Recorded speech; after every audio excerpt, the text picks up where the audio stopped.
You cannot see what you're looking at. You have to see what it's going to become. You know, Ron and John had a lot more experience with it than anybody else did. And they could look at a pencil test and know that that pratfall would work just fine when it was in color. But Jeffrey had no experience with that. He had no patience. I mean, they were so used to everything going fast, fast, fast, and animation is just like snails. If you asked 100 people that know me to list all the, you know, those things about me, not one of them would have the word patience, ever. And here's the irony. The thing I end up finding myself doing, devoted to, in love with, is making something that takes infinite patience. Certainly the stress level, I think, kind of took off at that point, because suddenly this charm project that could do no wrong was possibly in trouble. When we ran into some story trouble partway through the movie, where certain story points weren't firing off, Howard actually stepped in and rewrote some of those specific scenes. We knew that Howard was a director and Howard was a writer, and he was really good in all those areas. I never knew Howard to just do one thing on any production. He had to get more involved. He did 3 key scenes that really had a huge effect on the movie. I think they're 3 of the nicest scenes in the movie, and they were all written by Howard. The first one was when she was on the beach and the crab was in her hands. You could go home with all the normal fish and just be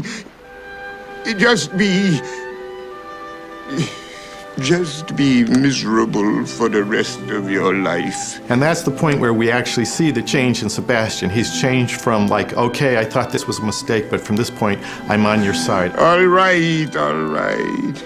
I'll try to help you find that prince. Then Howard wrote the nighttime scene where he was really trying to coach her. You gotta bat your eyes like this.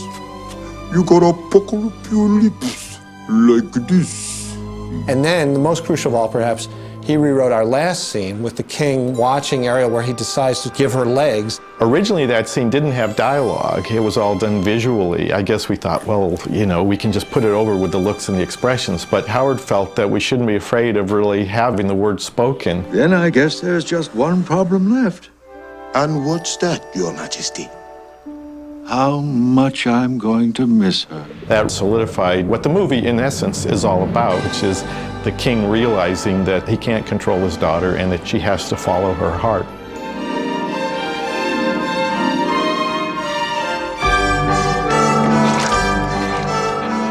Before we were going to take the movie out to a theater and preview it, we did sort of a step down from that preview where we just invited a bunch of school kids to our building in the theater at Flower Street.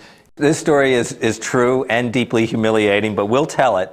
I storyboarded part of your world and had probably animated half the song. I wanna see 'em dancing. And so we rolled the movie, and they did squirm during part of your world. A child dropped their popcorn box, or the container of popcorn, and became restless with needing to clean that up. And Jeffrey took that as a sign. I came out of that and just said, don't think this is working.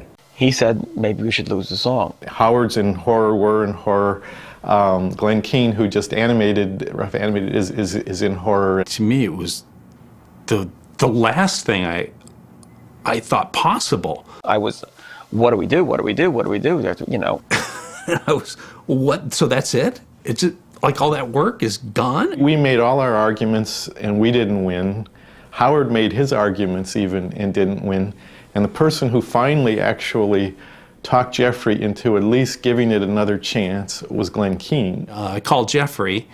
Jeffrey, just because of some hyperactive kid sitting in front of you, you can't take it. Glenn, look, I understand you of all people are going to feel this the most, but it's not just because of that little kid there. It's boring. It's like. So fortunately, Glenn, through his petitioning Jeffrey Katzenberg, got enough of a reprieve from the governor, a stay of execution, such that we could preview it with the song, and we at least got to animate the song. Up where they walk, up where they run. I think it was probably out of the movie for about a minute or two, and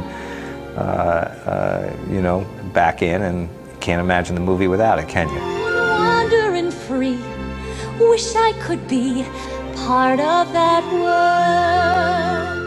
We We had this first preview at the AMC Burbank of the unfinished movie, and the numbers were through the roof. Don't be scared. Talk about a sigh of relief. Kiss the girl. Maureen Donnelly and I visited Jeffrey Katzenberg after one of these little preview screenings that we had. He was incredibly gracious, saying how happy everybody was with the movie, that it was great, but to not be disappointed. He said, you know, it's not going to do as well as Oliver did because that's a boys' movie, and it's the same way in live action. Guys' movies do better than women's movies. It's just the way it is. And I had never even thought of it as being a girls' movie. I just think if it's engaging, I would think it could transcend gender lines, and in fact it did. And I remember actually getting into a discussion with one of the storymen where we talked about, is it possible for a Disney animated movie actually to, say, make $100 million? It opened in November of '89. I forget what the opening weekend was, but it was good. The usual art, you open and then everything's downhill from that first weekend. But Mermaid just stayed. It just kept playing and playing and playing and playing and playing and playing. I don't think I was at all surprised that it did as well as it did. You know, I wish it was today and it was coming out now because it'd make $500 million. That's how good it was. One of my great memories of the movie was the night of the Academy Awards when Little Mermaid won Best Song and Best Score. Howard was very excited to win the Oscar. He loved it. It was fun. It was fun to be acclaimed. And Mermaid was the one that just awakened people. They went, oh, wow, it's back. It was like this whispering, it's back. You hope that what engaged you and moved you and excited you will move other people as well, and when it works at its best, that's what happens. I remember one particular letter from a New Jersey state trooper who said he saw the movie and he was just in tears, and he had a relationship with his daughter that was estranged, and he called his daughter and they made up. I love you, Daddy. Little Mermaid is the foundation on which an entire renaissance was built. It was about the time of Lion King that we started calling it a golden age. And that's a measure of how proud everybody was of their work.